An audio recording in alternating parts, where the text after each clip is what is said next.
Honorable Uhuru Muigai Kenyatta, President of the Republic of Kenya and Commander-in-Chief of our Defense Forces, Your Excellency First Lady Margaret Kenyatta,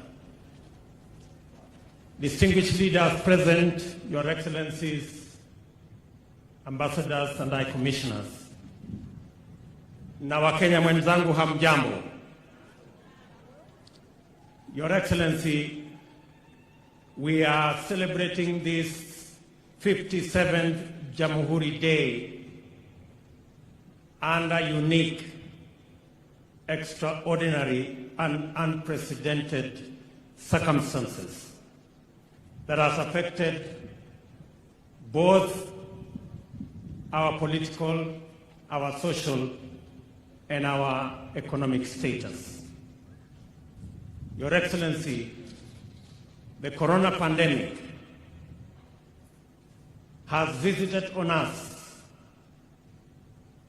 serious challenges to families who have lost loved ones, to families who have sick people, exerted a lot of pressure on our health infrastructure, including our physical facilities, our health professionals, many Kenyans across this nation. Alongside that, Your Excellency, it has also affected livelihoods and businesses, big and small, and put a lot of pressure on our economy. Additionally, Your Excellency, this pandemic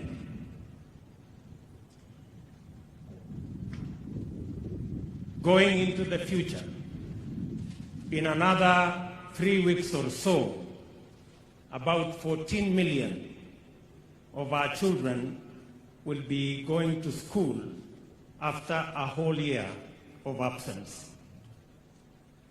This situation is unprecedented, and Your Excellency, it calls on all of us to have a unity of purpose, unity of thought, unity of plan.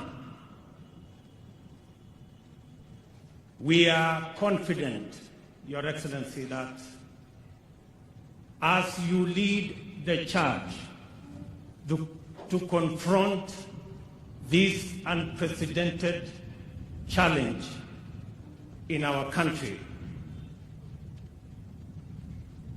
like our forefathers confronted the might of colonialists, we too will overcome this challenge because we believe in your leadership, and together, united, we should be able to build the necessary consensus, to have the correct priorities so that we can confront and overcome this situation. Your Excellency, you have the prayers of millions of Kenyans as you lead this nation during these very difficult times.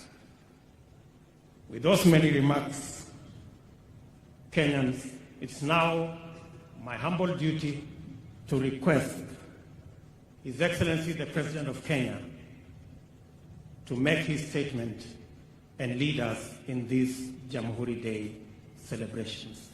Your Excellency, sir.